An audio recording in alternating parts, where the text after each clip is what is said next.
The massive screen in Earth's United Defense Force headquarters showed a strange alien face. The creature had gray skin, 3 red eyes, and sharp teeth. This was humanity's first official contact with alien life, but Admiral Du Hyun didn't show any surprise on his face. He stood straight, his black uniform neat and pressed, as he watched the alien speak. "People of Earth," the alien said in perfect English, "I am Ambassador Cruel of the Galactic Council. Your planet has been chosen to join our great empire. You have 24 hours to surrender your governments to Council control. This is a great honor. Resistance would be unwise." The room was silent. 50 of Earth's top military leaders watched the screen. Some looked worried, others angry. But Admiral Du Hyun simply smiled. Next to him, Captain Hyun checked something on her tablet and nodded slightly. "Ambassador," Du Hyun said calmly, "we thank you for your message. Earth will need time to discuss this offer. We request 3 days to prepare our response." The alien ambassador's middle eye twitched. "You have 24 hours. No more." The screen went black. As soon as the transmission ended, the room burst into activity. But it wasn't panic, it was perfectly organized chaos. Captain Hyun stepped forward and spoke in a clear voice. "All sectors, initiate Protocol Thunderstorm. This is not a drill. I repeat, Protocol Thunderstorm is now active." Admiral Du Hyun walked to a different screen, this one showing Earth from space. Thousands of dots moved around the planet's satellites, space stations, and what looked like debris from old space missions. He touched one of the dots, and detailed information appeared. "Captain," he said, "how long have they been watching us?" Hyun checked her tablet again. "Our deep space monitors first detected their scout ships 15 years ago. They thought they were being sneaky." She smiled. "They never realized we could see them." Du Hyun nodded. "And our sensors? Are they still feeding the aliens false data?" "Yes, sir. According to their scans, Earth's technology is barely spaceworthy. They're seeing exactly what we want them to see: outdated rockets, primitive satellites, and lots of space junk." Hyun's smile grew wider. "They have no idea about our quantum ships or the defense grid." Around them, the command center hummed with activity. Officers sent coded messages to secret bases around the world. On screens, dots of light showed hidden facilities powering up. Under the oceans, in deep mountain caves, and buried in deserts, humanity's real military strength woke up. "Send word to Commander T1, Du Hyun ordered. Tell him to begin moving our fleet into position, but keep them in quantum space. We don't want to spoil the surprise." A young officer ran up with a new report. "Sir, the alien fleet is exactly where we predicted. 300 ships hiding behind Mars, just like Major Sunmi's intelligence said they would be." Du Hyun looked at the clock. 23 hours until the aliens' deadline. He thought about how long humanity had prepared for this moment. Ever since they'd first detected alien signals 50 years ago, Earth had been getting ready. While showing the world primitive rockets and simple satellites, they had secretly built something much greater. "Captain Hyun," he said, "send our response to the Council now. Tell them Earth humbly accepts their generous offer and will prepare for their arrival." He paused, then added, "and inform all commands Operation Thunderstorm begins in 22 hours. As Hyun sent the message, Du Hyun looked at the screen showing the alien fleet. Soon they would learn that humanity wasn't the easy target they thought. Soon they would learn that picking a fight with Earth was the biggest mistake the Galactic Council had ever made. The trap was set. Now, they just had to wait for the aliens to walk right into it. On every TV screen across Earth, people watched as military bases closed down. Ships returned to port. Planes landed and were put away. Soldiers went home to their families. It looked like Earth was giving up without a fight. Deep underground in Seoul, Commander Tae-won knew better. He stood in a massive control room, watching as technicians prepared Earth's real defense system. The room was filled with blue light from hundreds of screens showing different parts of space around Earth. "Chief Ji-soo," he called out. "How are the satellites responding?" Chief Engineer Ji-soo looked up from her control panel. Her fingers never stopped typing as she spoke. "All systems are green, Commander. Every piece of space junks is reporting ready. The aliens still think they're just looking at old rocket parts and broken satellites." Dawon walked to the main screen. It showed thousands of dots moving around Earth. Each dot was actually a powerful weapon platform or defensive satellite, disguised to look like worthless space debris. For decades, Earth had launched these secret weapons along with regular satellites. Now they waited silently, playing dead until the right moment. Message from Admiral Do Hyun, an officer announced. "The alien fleet is moving.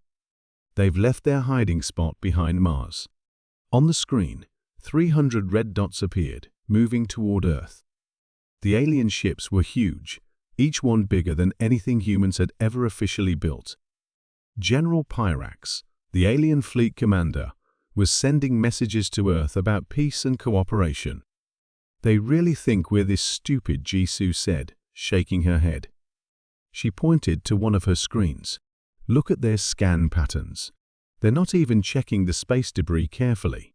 They think we're just messy primitives who leave our trash in orbit." Tae-won smiled. "That's exactly what we want them to think. How many of our platforms do they pass right by?" "Hundreds," Ji-soo replied. "Their ships are flying right through our defense grid. They think they're just pushing through fields of junk." She looked at another screen. "Our quantum fleet is in position too. All ships report ready in quantum space." The underground base buzzed with quiet activity. More reports came in from hidden facilities around the world. Everything was going according to plan. The aliens saw exactly what Earth wanted them to see: a peaceful surrender from a primitive planet. "New message from the fleet," an officer called out. "General Pyrax says they're beginning their peaceful occupation of Earth. Their ships are moving into standard orbital positions." Dawon watched as the alien fleet spread out around Earth. They were positioning themselves exactly where Earth's defense planners had predicted they would. Each alien ship moved into what they thought was the perfect spot to control the planet below. "They're almost in position," Ji-soo said. Her hands moved to a new set of controls.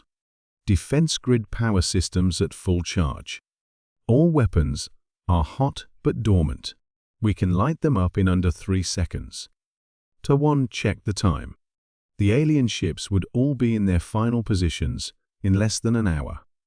Then they would begin what they called the integration process, their fancy term for taking over Earth. "Send word to all commands," he ordered. "Maintain radio silence. Keep our quantum fleet hidden. Let them think their plan is working." He looked at the alien ships, now spreading out in a web around Earth.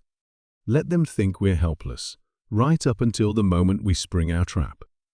In space, the massive alien ships moved confidently into position. None of them noticed that each piece of space junk they passed was slowly turning to face them, weapons ready to fire the moment the order came. General Pyrax stood on the bridge of his flagship, looking down at Earth. His gray skin glowed in the blue light of the planet below.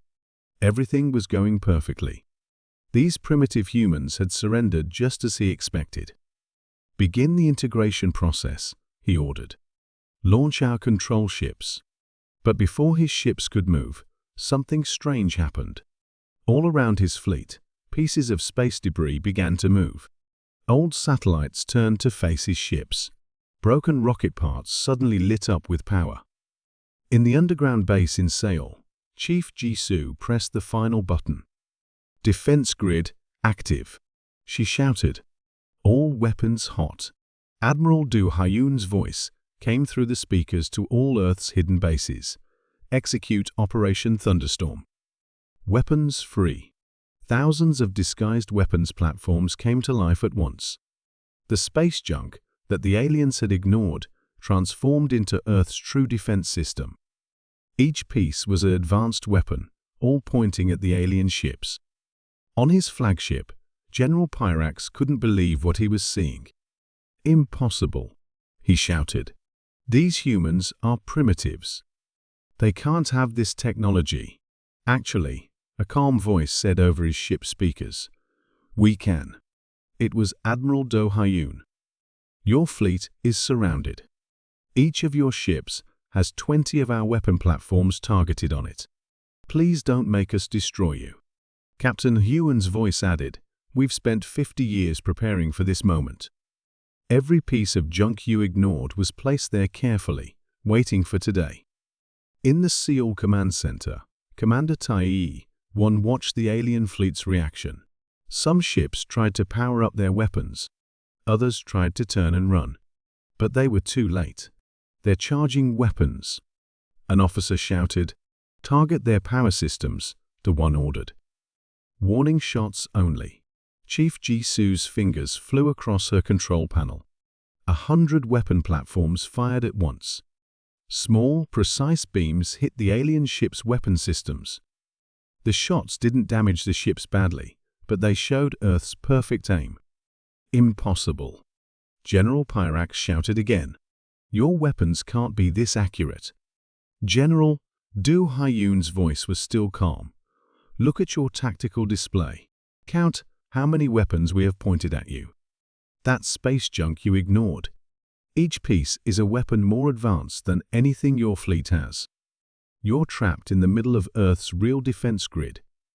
On every alien ship's screen, the true picture became clear.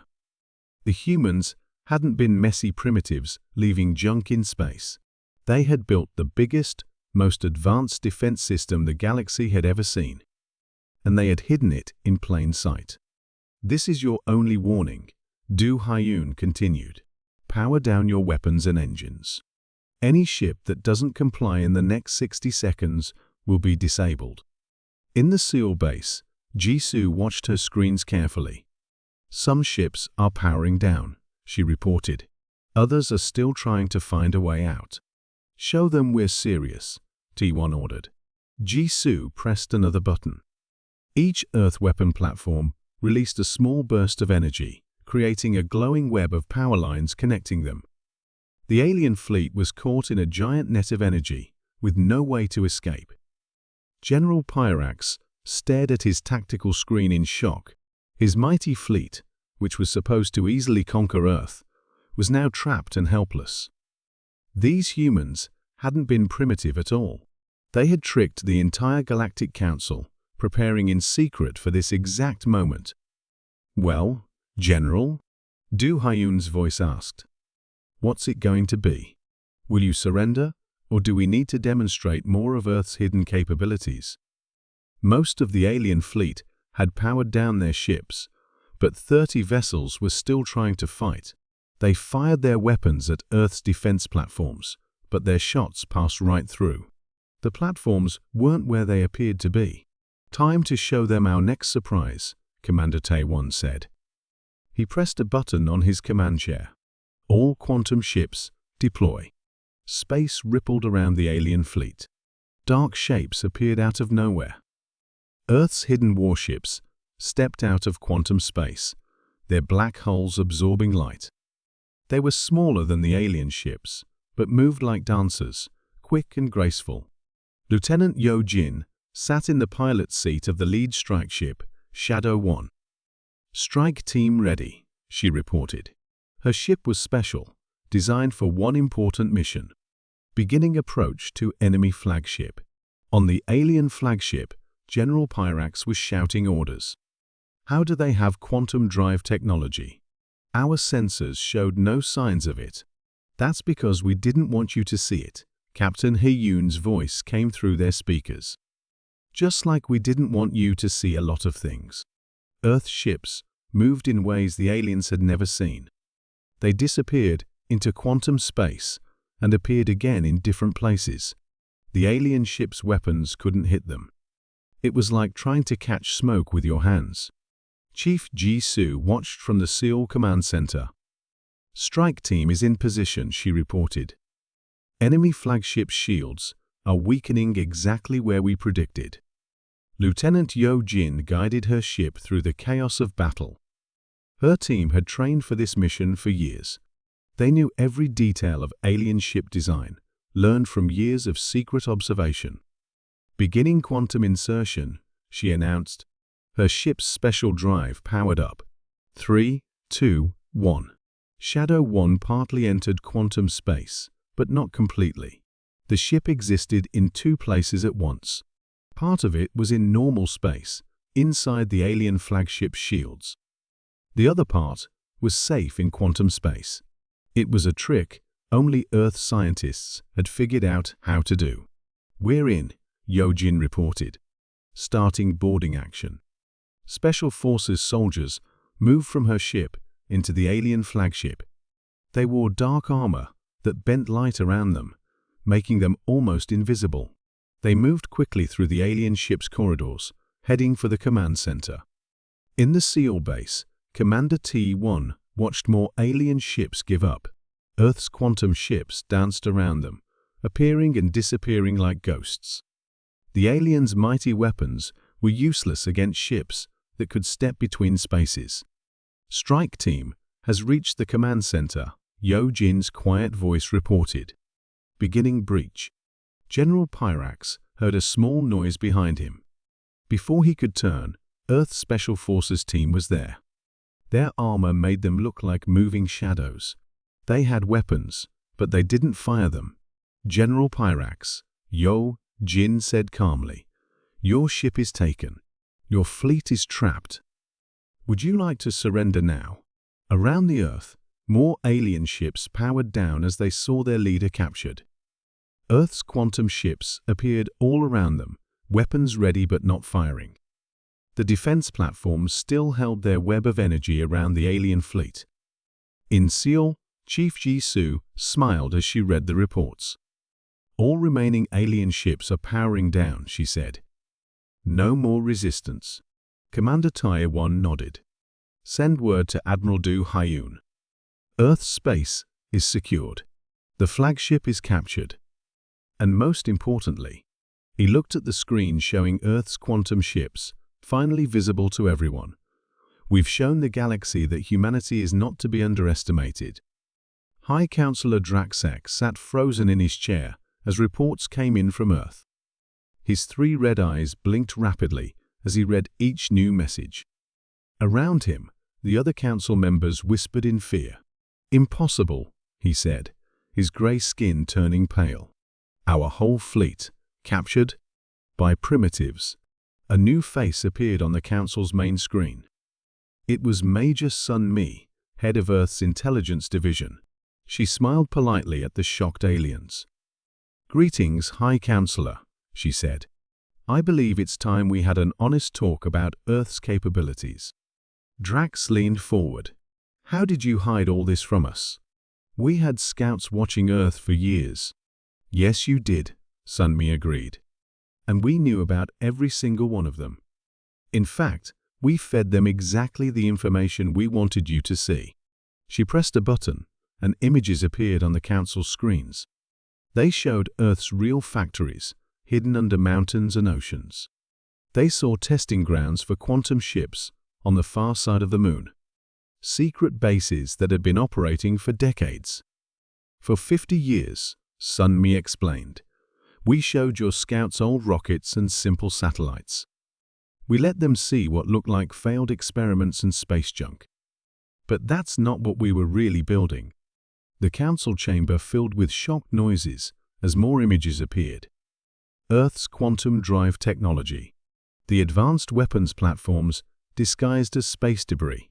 The special forces in their light-bending armor. But our best scientists said humans were barely capable of spaceflight. One council member shouted. Sun Mi's smile grew wider. "Your scientists saw what we wanted them to see. Every time you sent a spy, we were watching. Every piece of information you gathered was what we chose to show you. New data appeared on their screens. Major Sunmi's intelligence team had records of every alien scout mission, every spy satellite, every attempted infiltration. Earth hadn't just seen them coming, they had used each one to feed false information back to the Council. Your invasion fleet? Sunmi continued. We knew it was coming 6 months ago. We knew exactly where they would hide behind Mars.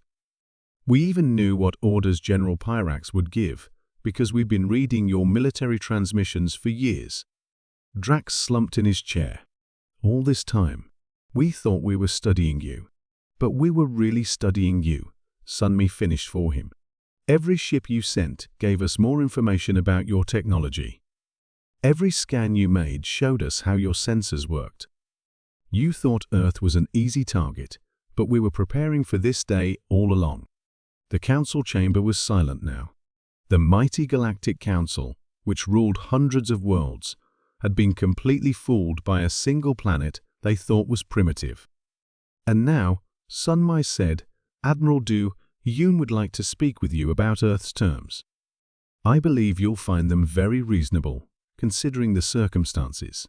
As Admiral Du Hyun's face appeared on the screen, Drax realized how completely they had underestimated Earth.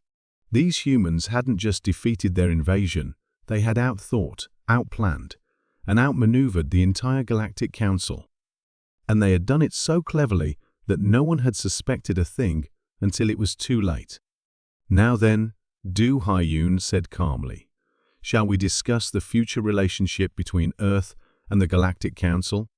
I think you'll find we can be either very good friends or very dangerous enemies. The choice is yours. The great meeting hall of the Galactic Council looked different now, where alien representatives had once looked down at the human delegation. Now they sat as equals. Admiral Du Hyun and Captain Hyun sat at one end of the table, while High Counselor Drax and his advisors sat at the other. Let's be clear, Du Hyun said calmly. Earth wants peace.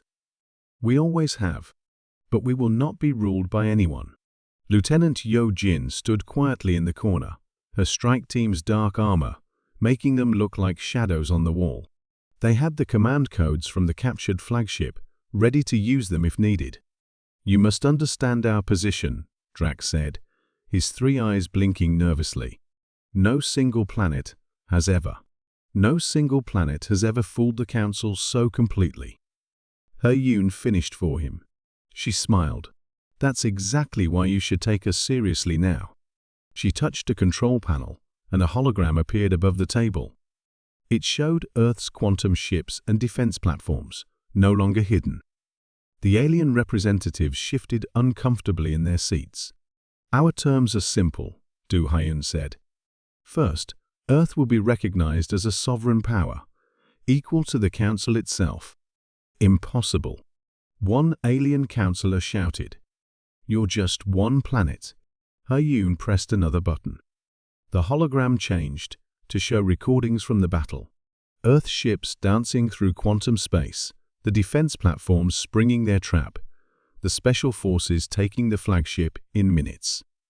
Would you like to see more of what just one planet can do? She asked quietly. The counselor sat down quickly.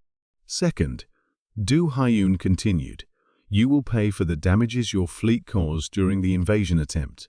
Drax nodded quickly at this point. It was a small price to pay, and everyone knew it. Third, and most important, Du Hyun said, Earth will establish new trade agreements with peaceful worlds in the galaxy. We have much to offer. To our friends. In the corner, Yo Jin smiled behind her armor. The aliens didn't realize this had been Earth's real goal all along. They didn't just want to defend themselves, they wanted to join the galactic community, but on their own terms.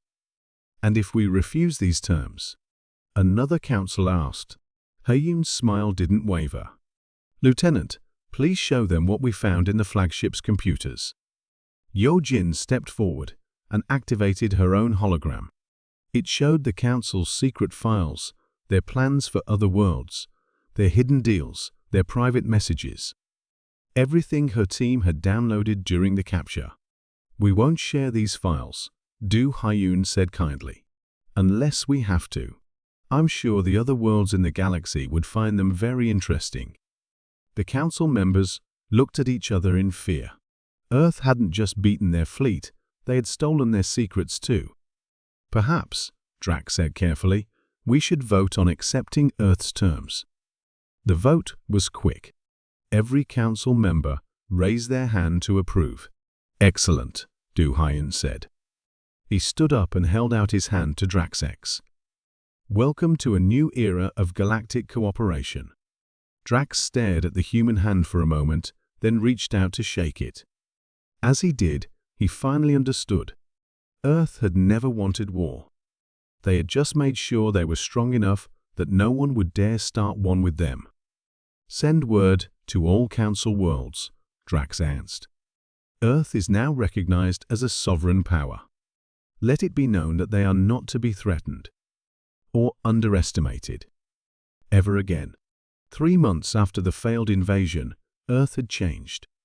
Ships from other worlds now visited openly, landing at the new spaceport built near Seoul. Commander Tai-1 watched from his office as a ship from the peaceful Arcadian civilization landed smoothly on the pad. "Another trade delegation?" Chief Jisoo asked as she walked in. She carried a tablet showing the latest technical exchange programs. "Yes," Ta-1 replied. "They're interested in our quantum drive technology. In exchange, they're offering their knowledge of environmental restoration." Below them, the Arcadian delegates stepped out of their ship. They looked very different from the council races, tall, with blue skin and 4 arms. But they moved peacefully, with no weapons. They were exactly the kind of allies Earth wanted. In another part of the spaceport, Major Sunmi met with her intelligence team. Screens around them showed activity from across the galaxy. "The Council is keeping their word," she reported. "No more secret fleets, no more hidden invasions planned. They've learned their lesson." Her team had set up new monitoring stations throughout Council space, openly this time. Earth didn't need to hide its capabilities anymore. Their strength was now a shield that protected peaceful trade and cooperation. Admiral Du Haiyun and Captain Haiyun stood in the New Earth Defense Force headquarters, looking at a giant map of the galaxy. Friendly worlds were marked in green, neutral in yellow, and potentially hostile in red. The green dots were growing more numerous every week. "Another request for alliance from the Centauri worlds," Haiyun said, reading from her screen. "They want to learn how we hid our technology so well. They're worried about Council aggression too." "Share what we can with them," Du Haiyun decided. "The more worlds that can defend themselves, the more peaceful the galaxy will be." Lieutenant Yo Jin's strike team had become teachers, training defense forces from friendly worlds.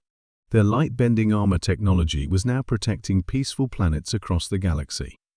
But they kept some secrets just in case they were needed again. "Earth's position is stronger than ever," Yoon said, looking at the map. "But not through fear or threats. We're growing stronger by making friends and allies." Du Haiyun nodded. "That was always the plan. We didn't develop our technology just to fight. We developed it so we would never have to fight again."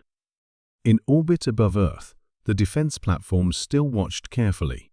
But now they were joined by trading ships and diplomatic vessels from dozens of worlds.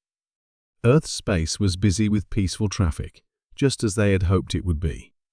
"Message from the Council," an officer reported. "They're inviting Earth to help rewrite the galactic laws on technology sharing and planetary rights." "Accept the invitation," Du Haiyun said. "But remind them we write as equals, not as subjects." Haiyun smiled as she looked at the busy spaceport below. "Did you ever think, when we were planning all this 50 years ago, that it would work out so well?" "I hoped it would," Du Haiyun replied. "Earth never wanted to rule the galaxy. We just wanted our place in it. Now we have that place, and we can help other worlds find theirs too." As the sun set over the spaceport, ships from a dozen worlds rested peacefully on the landing pads. Earth had changed the galaxy not through conquest, but by standing strong and offering friendship to those who wanted it. The future was bright with possibility, and humanity was ready to help shape it. Major Sun-Me's monitoring stations still watched the stars carefully. Earth would never be caught unprepared again. But now they watched, not just for threats, but for new friends and allies in the vast galaxy they all shared.